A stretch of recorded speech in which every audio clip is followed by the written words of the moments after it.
A Sir Philip con amor. Saga Bridgerton 5 por Julia Quinn. Prólogo.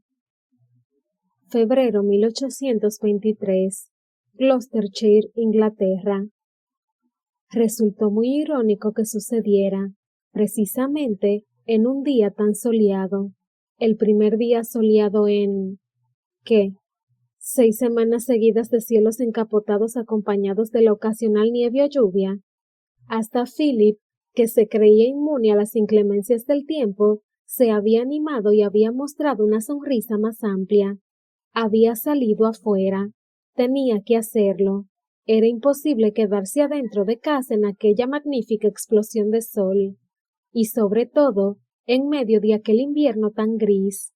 Incluso ahora, un mes después de lo sucedido, todavía no acababa de creerse que el sol se hubiera burlado de él de esa manera. Pero, ¿cómo había podido estar tan ciego para no verlo venir? Había vivido con Marina desde el día que se casaron, y había tenido 8 largos años para conocerla. Debería habérselo esperado, y, en realidad se lo esperaba, aunque nunca había querido admitirlo. A lo mejor solo quería engañarse, o incluso protegerse, o ignorar lo obvio con la esperanza de que, si no lo pensaba, nunca sucedería.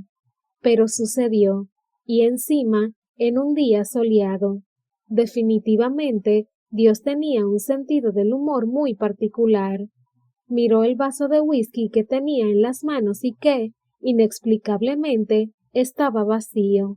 Debía de habérselo bebido, aunque no lo recordaba. No notaba que estuviera borracho, al menos no como debería o quería estar. Miró por la ventana y vio cómo el sol se iba poniendo en el horizonte. Hoy también había sido un día soleado, y posiblemente aquella era la razón de su excepcional melancolía. Como mínimo, eso esperaba. Quería una explicación. La necesitaba para justificar ese cansancio que parecía que se estaba apoderando de él. La melancolía lo aterraba, más que cualquier otra cosa, más que el fuego, la guerra, más que el mismo infierno. La idea de hundirse en la tristeza, de ser como ella. Marina había sido la melancolía personificada.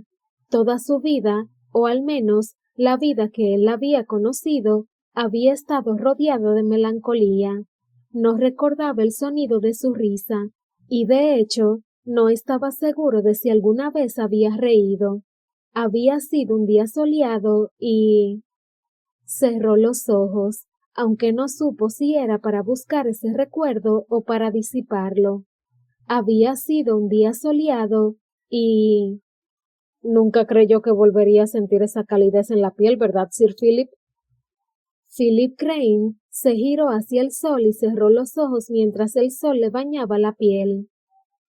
Es perfecto, murmuró. O lo sería, si no hiciera tanto frío. Miles Carter, su secretario, chasqueó la lengua. No hace tanto frío. Este año el lago no se ha congelado, solo algunas capas aisladas. A regañadientes, Philip se apartó del sol y abrió los ojos. Pero todavía no es primavera. Si creía que era primavera, señor, quizás debería haber consultado el calendario. Philip lo miró de reojo. ¿Te pago para que me digas esas impertinencias? Sí, señor, y debo añadir que es usted bastante generoso. Philip sonrió para sí mismo mientras los dos se paraban unos segundos a disfrutar de los rayos del astro rey. Creía que el cielo gris no le importaba, dijo Miles cuando volvió a ponerse en marcha camino del invernadero de Philip.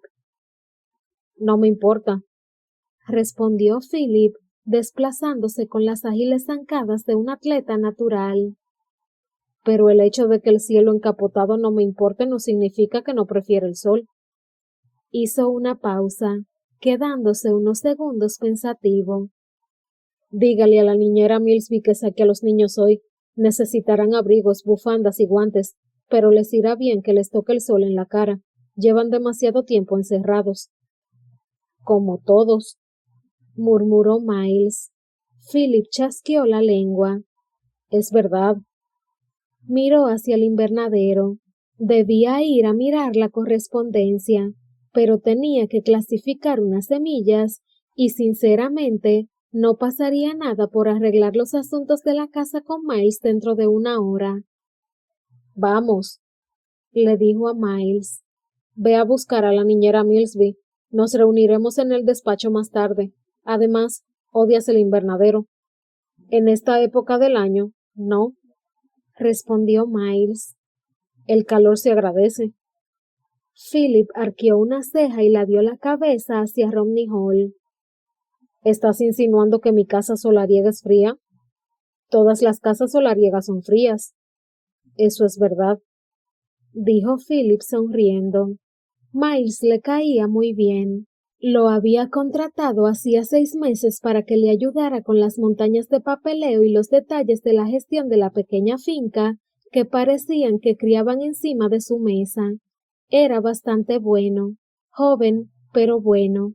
Además, su sentido del humor ácido era más que bienvenido en una casa donde las risas brillaban por su ausencia. Los criados nunca se atrevían a bromear con Philip, y Marina, bueno, obviaba decir que Marina no reía ni bromeaba con nadie. A veces, Philip se reía con los niños, pero eso era otra clase de humor, y además, casi nunca sabía qué decirles.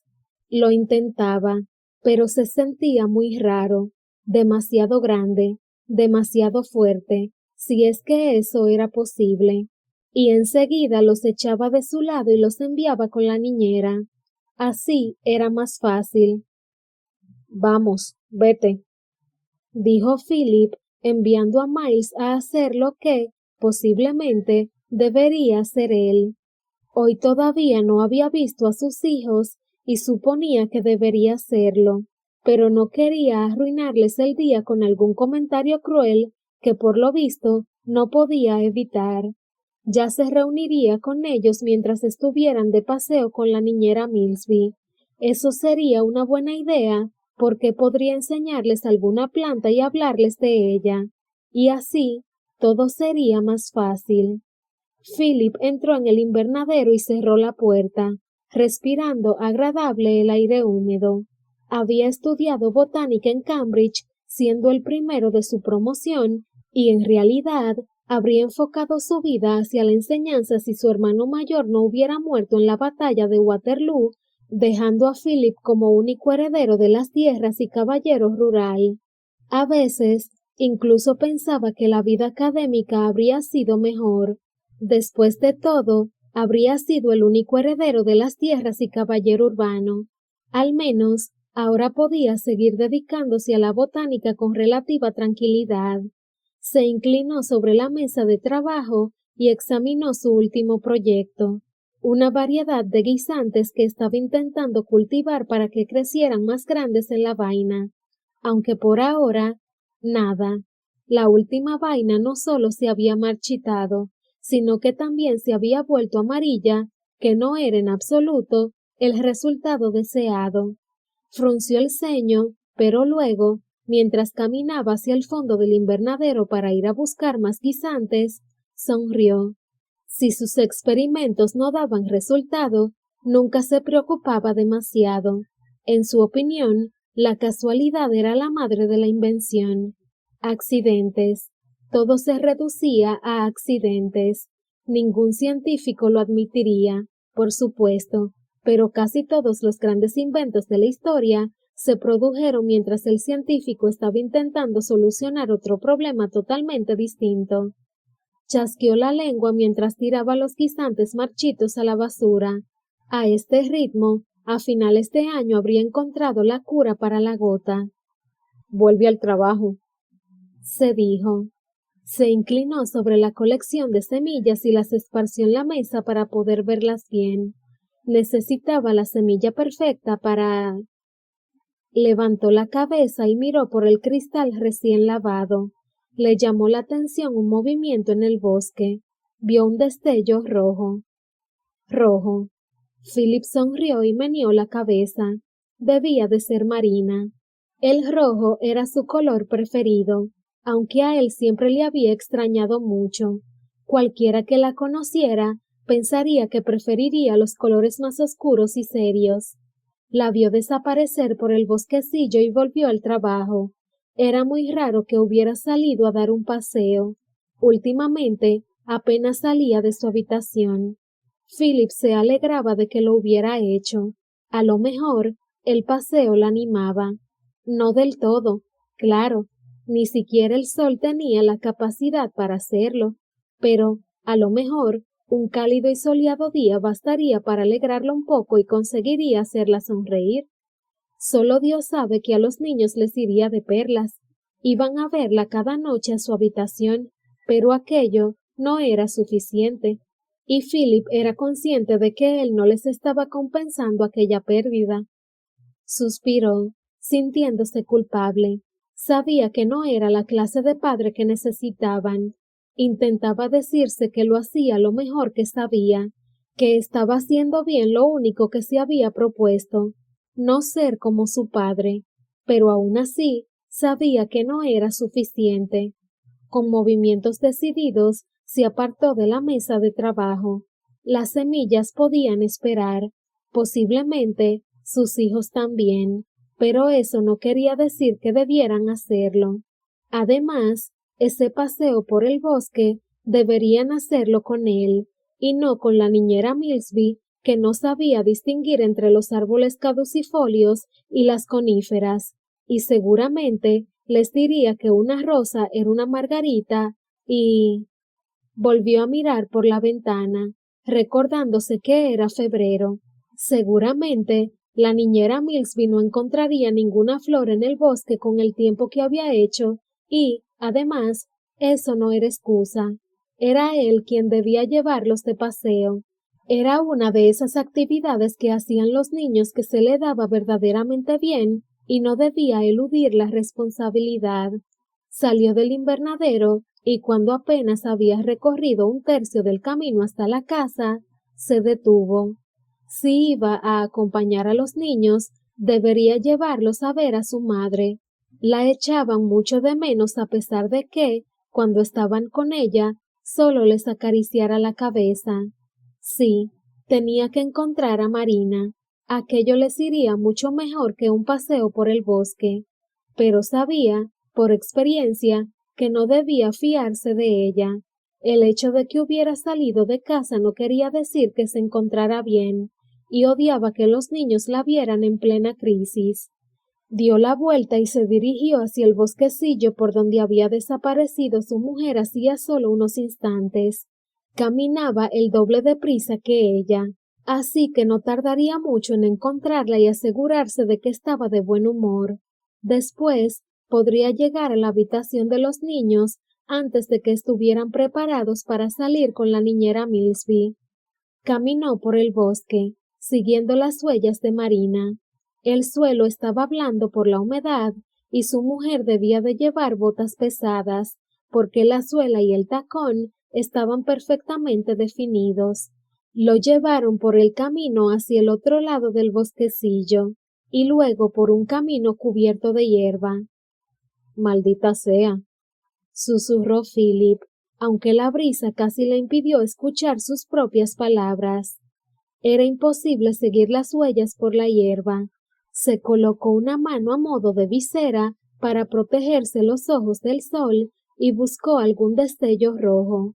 No vio nada cerca de la casa abandonada, ni en el campo de veteados experimentales de Philip, ni en la roca en la que tantas veces se había encaramado de pequeño.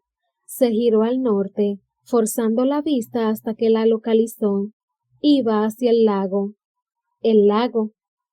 Philip separó los labios mientras la miraba avanzar lentamente hacia la orilla. Philip no se había quedado helado. Era más bien como si, mientras digería aquella imagen, hubieran detenido el tiempo. Marina nunca nadaba. De hecho, no sabía ni si sabía hacerlo. Suponía que ella sabría que había un lago en la finca, pero sinceramente, en aquellos 8 años de matrimonio, nunca la había visto bajar allí. Empezó a caminar, temiéndose lo que su mente se negaba a aceptar. Cuando la vio adentrarse en la parte poco profunda, aceleró el paso, aunque todavía estaba demasiado lejos para poder hacer algo. Solo podía gritar su nombre, y lo hizo. Pero si ella lo escuchó, no dio ninguna señal. Solo siguió avanzando con paso firme hacia las profundidades del lago. ¡Marina! Gritó él echando a correr. Aunque volara, todavía tardaría 1 minuto en llegar al agua. ¡Marina! Ella llegó a un punto en que sus pies perdieron el contacto con el fondo y se hundió.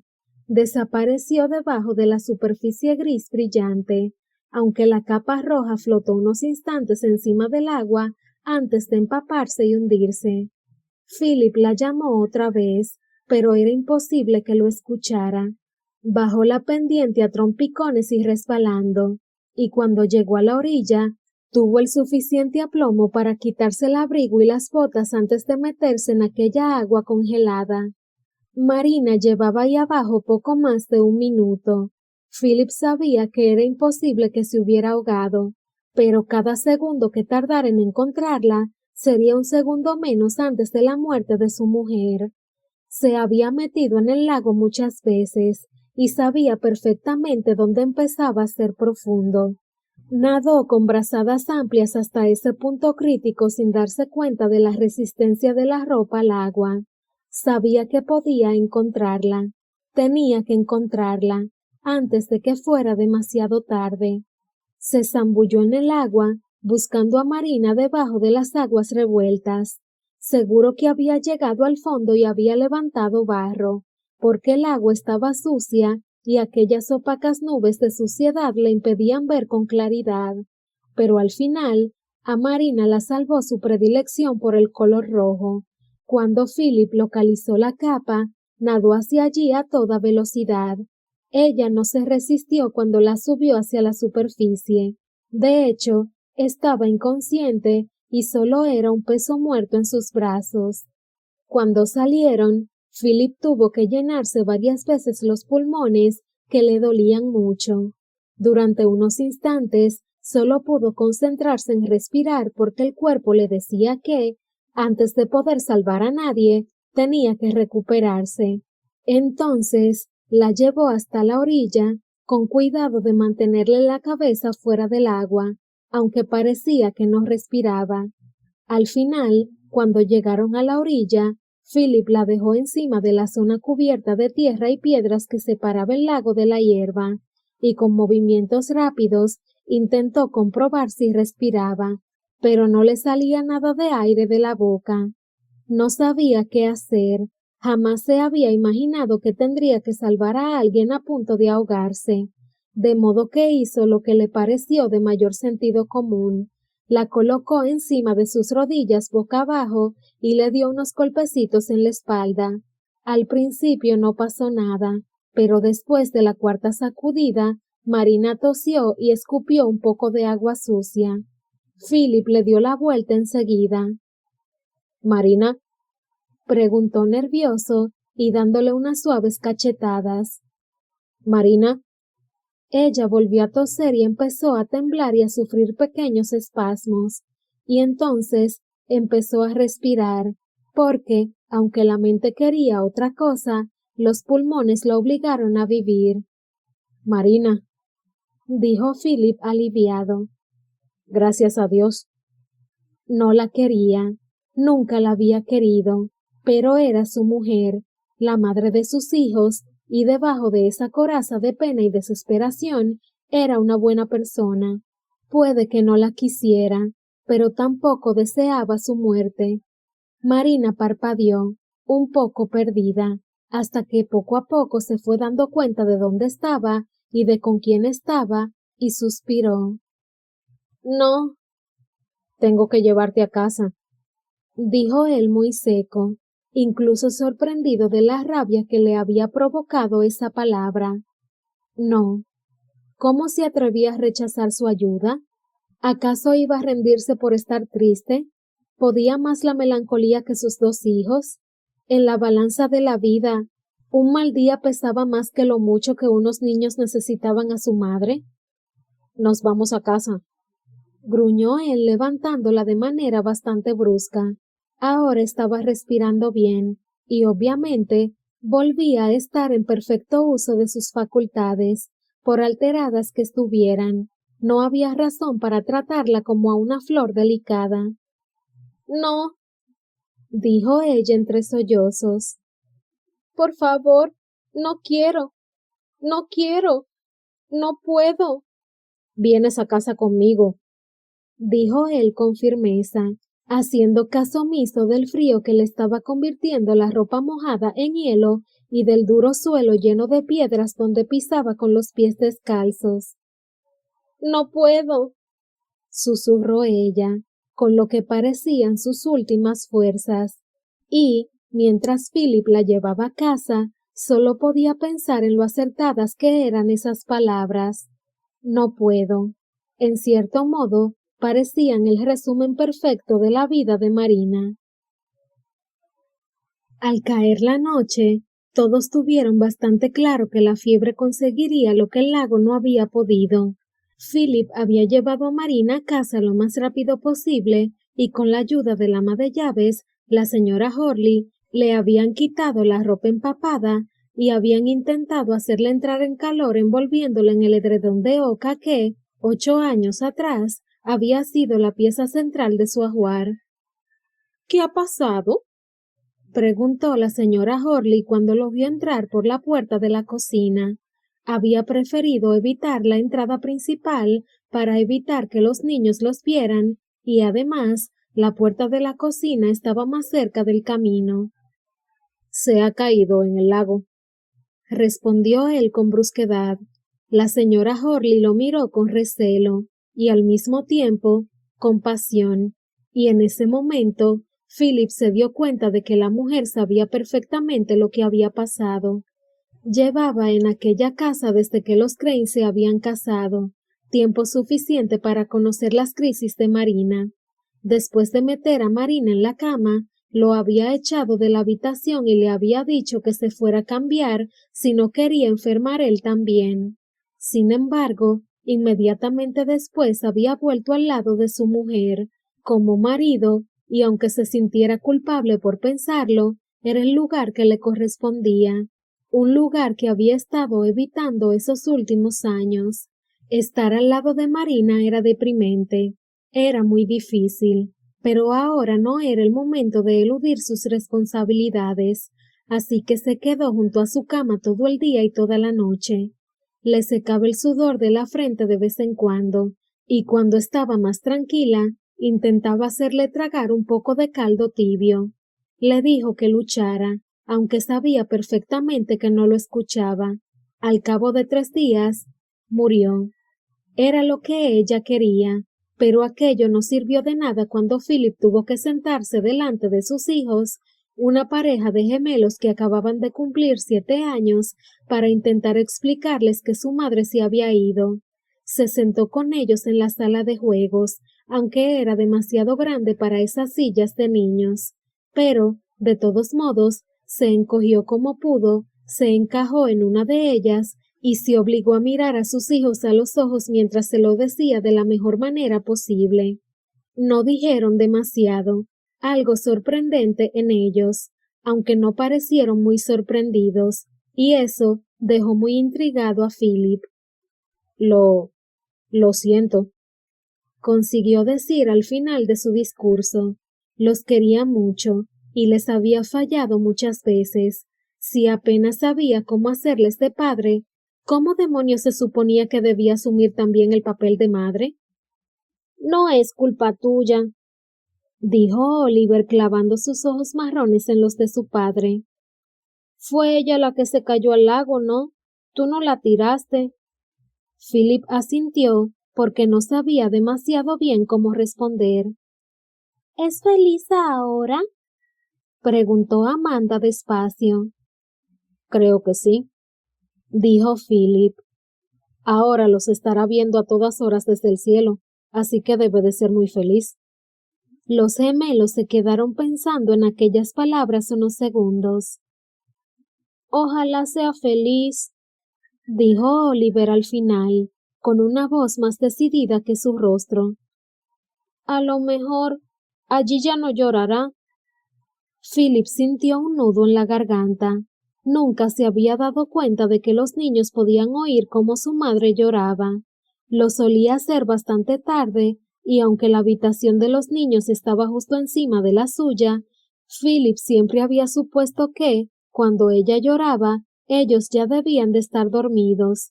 Amanda sintió con aquella pequeña cabeza cubierta de mechones rubios. Si ahora es feliz, me alegro de que se haya ido. No se ha ido, intervino Oliver. Se ha muerto. No, se ha ido, insistió Amanda. Es lo mismo, dijo Philip con rotundidad, deseando poder decirles otra cosa que no fuera la verdad. Pero creo que ahora es feliz. Y en cierto modo, aquella también era la verdad. Después de todo, era lo que Marina quería. A lo mejor, era lo único que había querido todos esos años.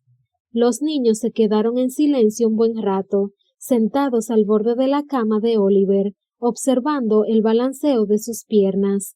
Allí sentados en aquella cama que, obviamente, era demasiado alta para ellos. Se veían muy pequeños. Philip frunció el ceño. ¿Cómo es que no se había dado cuenta hasta ahora? ¿No deberían dormir en camas más bajas? ¿Y si se caían por la noche? A lo mejor ya eran muy mayores para eso. A lo mejor ya no se caían de la cama. A lo mejor nunca lo habían hecho. A lo mejor sí que era un padre abominable. A lo mejor debería saber todas esas cosas. A lo mejor... Cerró los ojos y suspiró. A lo mejor debería dejar de pensar tanto e intentar hacerlo lo mejor que pudiera y ser feliz con eso. ¿Tú también te irás? Preguntó Amanda levantando la cabeza. Philip la miró a los ojos, unos ojos tan azules, tan iguales a los de su madre. No, dijo él en un doloroso suspiro, arrodillándose frente a ella y tomándole las manos. Encima de la suya parecían tan pequeñas y frágiles. No, yo no me iré, nunca me iré. Philip bajó la cabeza y miró el vaso de whisky. Volvía a estar vacío. Era gracioso cómo se seguía vaciando incluso después de haberlo llenado 4 veces. Odiaba los recuerdos. No sabía cuál era peor, si la zambullida en las aguas heladas del lago o cuando la señora Horley lo había mirado y había dicho, «Está muerta». O quizás los niños, con esas caras de pena y los ojos llenos de miedo. Se acercó el vaso a la boca, bebiendo las últimas gotas de licor. Sí, la peor parte era lo de los niños.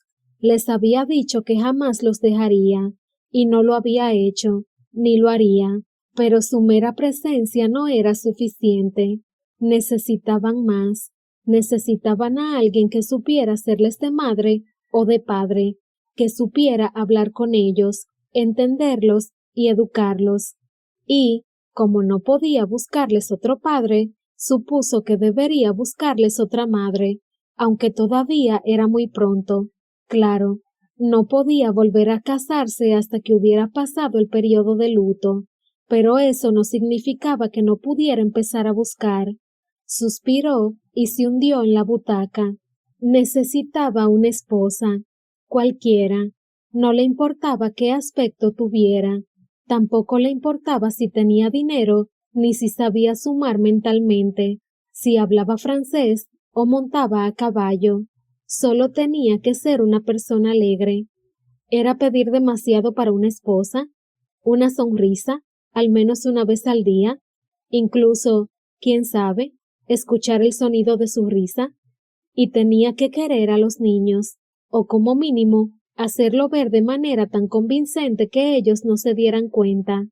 No estaba pidiendo un imposible, ¿no? Sir Philip. Philip levantó la cabeza. maldiciéndose por haber dejado la puerta del estudio entreabierta. Miles Carter, el secretario, asomaba la cabeza. ¿Qué quieres? Ha llegado una carta, señor, dijo Miles, acercándose a Philip para darle el sobre. De Londres. Philip miró el sobre, arqueando las cejas ante la escritura claramente femenina. Con un movimiento de cabeza, le dio a entender a Miles que podía retirarse. Cogió el abrecartas y rompió el lacre. Había una única hoja de papel. Philip la acarició. De buena calidad, caro y grueso. Una señal de que el remitente no tenía necesidad de ahorrar en gastos de franqueo. Le dio la vuelta y leyó. 5. Bruton Street, Londres. Señor Philip Crane, le escribo para expresarle mis condolencias por la pérdida de su esposa, mi querida prima Marina. Aunque han pasado muchos años desde la última vez que la vi, guardo un gran recuerdo de ella, y me entristeció mucho la noticia de su fallecimiento. Por favor, no dude en escribirme si puedo hacer algo para aliviar su dolor en estos difíciles momentos. Sinceramente, señorita Eloise Bridgerton. Philip se frotó los ojos. Bridgerton. ¿Marina tenía primos apellidados Bridgerton? Debía de tenerlos, porque una le había escrito una nota. Suspiró y se sorprendió a sí mismo cogiendo la estilográfica y una hoja de papel. Desde la muerte de Marina, había recibido muy pocas cartas de condolencias. Al parecer, la mayoría de su familia y amigos se habían olvidado de ella desde su matrimonio. No debería estar molesto, ni preocupado. Apenas salía de su habitación, así que era fácil olvidarse de alguien a quien nunca se veía. La señorita Bridgerton se merecía una respuesta. Era una muestra de educación, y aunque no lo fuera, y Philip estaba seguro de que no conocía el protocolo a seguir cuando uno se queda viudo, parecía lo más correcto. Así pues, respirando hondo, empezó a escribir.